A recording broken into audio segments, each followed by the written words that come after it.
I've been using the most expensive Amazon FBA repricer for the last 4 months now, SellerSnap. And in today's video, I am going to run you through, is it worth it or not? Because I've been using every single repricer. Last summer, I decided to move from the repricer that I was using at that time, that was Be Cool, to Aura, in a journey to try every single repricer the main right? I'm not going to try all those niche repricers. But I've been using SellerSnap for 4 months now, and I'm going to talk to you about why I think it's actually worth it. Okay, if you do not know me, my name is Chris Mangunza. Videos almost every single day about how to actually run and scale an Amazon FBA business, like I helped a ton of people do. So subscribe if that's something that you're interested in, and let's get into it. So SellerSnap, as I said, is a great tool. It's the most expensive repricer out there, except that actually Aura has some plans with a ton of features, but by the way, that are getting there, that are getting kind of at the same price, right? However, if you try to push it, SellerSnap is still going to be more expensive. Now, there's a couple of reasons why they can justify this price. The main reason, in my opinion, is that there's a lot, you just have a lot of control, a ton of control when it comes to what you can do with your repricing rules, right? And that's something that I have access to every single repricer, right? That's something that when you move away from SellerSnap, you start missing. Now, the truth is that SellerSnap is absolutely not a repricer for beginners. Absolutely not. If you want something that you just can set and forget, this is not the best tool for that, okay? The benefits that you're going to get from getting a tool like SellerSnap that you're going to pay more for is that there's a lot of customization that you can do at the ASIN level, at the rule level, that is going to allow you to actually win more of the buy box. That's something that, other repricers are not going to allow you to do. Right? Now, of course, it comes at a price, but if you just want something that you can set and forget, then you're not going to gain anything from SellerSnap. SellerSnap is absolutely for people that actually know what they're doing already. It's not something for beginners. And I think that, it is the best. It is exponentially more expensive than other repricer, but it's for a reason. It's because it's the best repricer, just because you pay a lot for that. No, you pay more, and what you're going to need to do with SellerSnap is just making sure that you can actually justify paying that much more if you actually get the benefits. And once again, you're not going to get the benefit if all you do with your repricing most of the time is just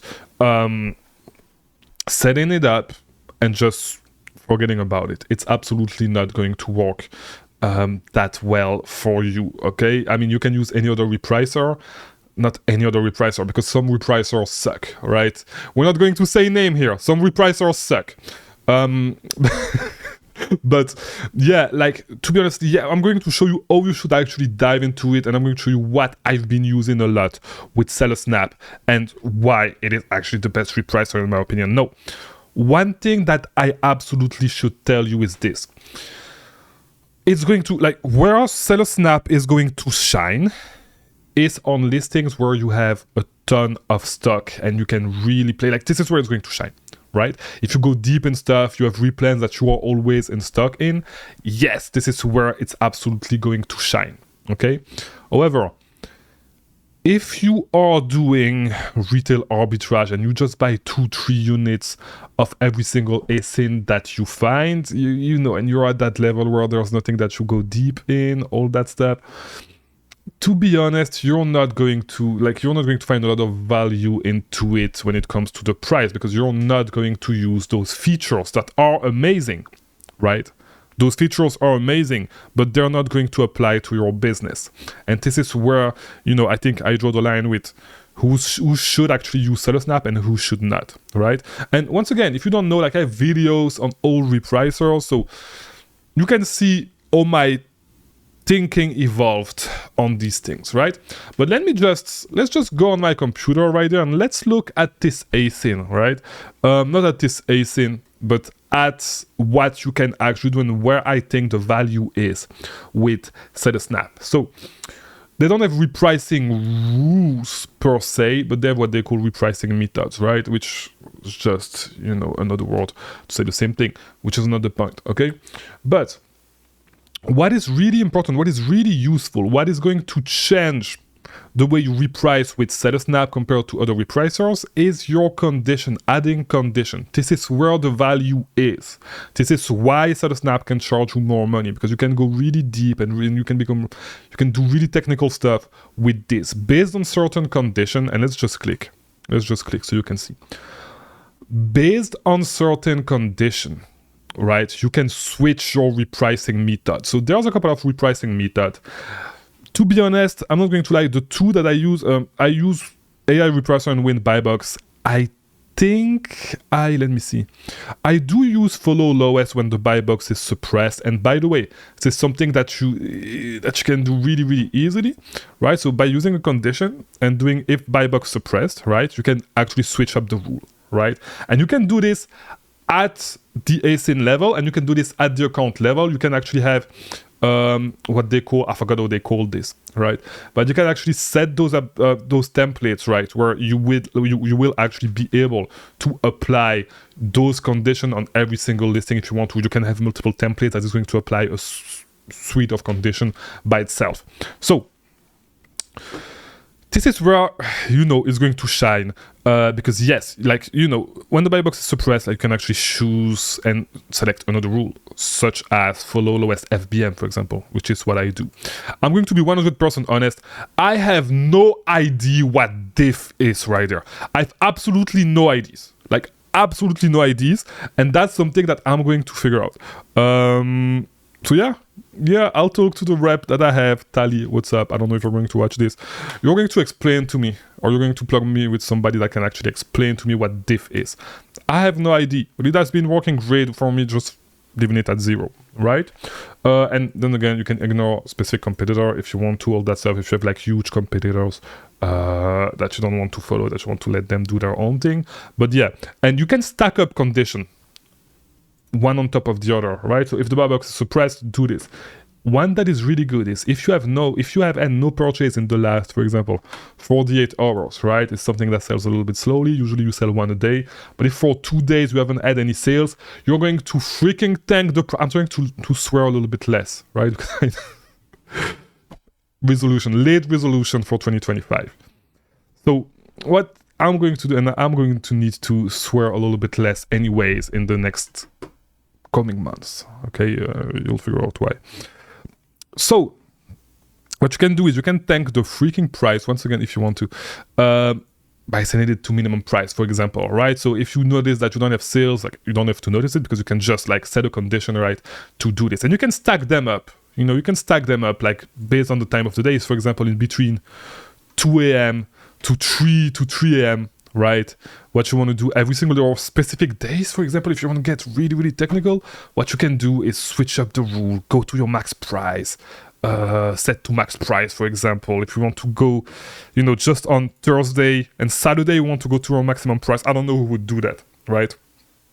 But we can go to our maximum price at these specific times. Now, when it comes, we're going to get back to the other conditions, right? But when it comes to going back to your maximum price, they have something built in that is called the yo-yo repricing method. Why is that, you may ask? The yo-yo repricing method is pretty much the same thing, bringing your price to the max price, but you can do it at specific intervals of time, all right? And so by clicking here, you can turn it on, and you can do, for example, what they actually suggest that you do when you turn it on by when you get on your onboarding call with them is you set that to 120 minutes and 10, I think. So every single 120 minutes you will go to your maximum price for 10 minutes. Now, I've been experimenting with a lot of different ways to actually do this. What has been working great for me is what I've been doing specifically is on listings where I want to be really, really aggressive, because this is pretty much how I see SellerSnap. I'm sorry. What you want to do, that's the thing that I love about SellerSnap. You know, if you're too aggressive at tanking your price, at actually undercutting sellers, because sometimes it's great to undercut if you want to win more of the buy box, right? If you're too aggressive, eventually you're going to tank the price. You are going to be the reason why the price tank on this listing, right? So what you pretty much need to balance is how aggressive you are at undercutting sellers and how aggressive you are at repricing up, so at using the yo-yo method. I keep receiving notification. Let me just snap that on so I can charge that. So that's what you're going to need to balance to make sure that your price does not tank too much, right? Because if you actually undercut the price, you want to reprice up at the same time. What I've been experimenting with is playing with this, right? So I've been doing stuff like every 5 minutes, stat max price for 1 minute. I don't really know if it does it every 5 minutes, right? Because there's a specific time that you need to wait to reprice, and then like the API can be throttled, whatever. I have no idea. For a couple of reasons, it could be delayed. But playing with that and being more aggressive instead of being, you can be aggressive actually. Undercutting the buy box, right? But also being aggressive in actually repricing up, right? So when it comes to being aggressive at actually chasing the buy box, okay? And this is what I should have used. This is what I should have said earlier, right? It's being not necessarily undercutting, but being aggressive at chasing the buy box. Because the truth is that even if you just match the buy box, you're going to have people undercutting. Right, on a lot of listings, you're going to see this on a lot of listings. You're going to get like at $20, somebody's going to go at $19.99, right? Then you're going to match them, they're going to go at $19.98, right? So what you want to do is raise your price. So raise your price to 25, so they go to $24.99, and then you start going down again. And you can be really aggressive if you actually, and this is where SellerSnap shines once again, because then you can be really, really aggressive at actually undercutting them, right? At undercutting, you start being really aggressive at undercutting, and also really aggressive at bringing the price up. And quick expert tip, what you'll notice, especially on people that reprice kind of manually and that check their repricer often, sometimes if you undercut people enough and you actually like make them suffer a little bit, they will actually raise their price and say, hey, I'm not going to compete with you, I'm going to wait until you sell out, I'm going to go back to 25 in this case, right? If you go, let's say you go down to $14.99, right? And there it starts hurting a little bit. And you don't care because you know that you manufacture your margins in a good way, or you're getting a better price, or whatever, right? Because you have a competitive advantage. You don't care because a lot of people don't like. We can talk in depth about that in another video, but like, you know what my view is on return on investment, and return on investment is not as important as velocity, right? So I'd rather move a lot of stuff at a low return on investment that's sitting on a lot of stuff and waiting years and years for it to sell, right? So the truth is that, yeah, you can undercut this way, but you need to be aggressive at repricing up, right? If you don't want it to tank too much. So what you need to do is be really aggressive, and I've experimented a lot with being really aggressive right there, right? And this helped me. But to be aggressive at pursuing the buy box, what you're going to do instead of using the AI repricer, which is the least aggressive repricing method, if you want to actually win the buy box, whatever, what you can do is use the win buy box, right? The win buy box method. No, if you leave it at 100% right there, it's going to be super aggressive, but like aggressive like crazy, right? So you don't want to leave it at $100, at 100%. I'm sorry. You don't want to leave it at 100%. This is not what you want to do. What you want to do is, to be honest, at 50%, it's still super aggressive, right? So it depends. And the truth is that it depends. I cannot give you an exact answer. Of course, if you go at 100%, it's going to try to get the buy box as much as possible. It's going to try to get the buy box all the time, right? Depending on the listing, depending on the competition, even on some listing, 30% can be aggressive, right? But that's all you're going to pretty much control how aggressive you want to be at getting the buy box by using a target buy box share, right? That's going to be how you do it. Now, this is when the more aggressive you are right here, right? The more aggressive you are right here at pursuing the buy box, the more aggressive you want to be at actually applying the yo-yo method, and the more often you want to actually do this. Does that make sense? So that's when it comes to the win buy box rule. Great rule in my opinion. Works really well, and alternating in between this and AI Repricer works well. So something if you wanted to like the most basic stack, the most basic repricing stack, I should say, repricing method stack, that you can set with SellerSnap would be this, So you would do the AI Repricer. So the AI Repricer already has the yo-yo repricing method by default on it, right? But what you would do next is you add a condition, right? And based on a specific condition, and you need to know the listings very well, right? But either based on the historical days of supply, like, so for example, right? Let's say that, if you have more than, if you want to stick to, I don't know, you want to stick to 30 days, 30 days of supply on average, right? Because this is your targeted inventory turnover.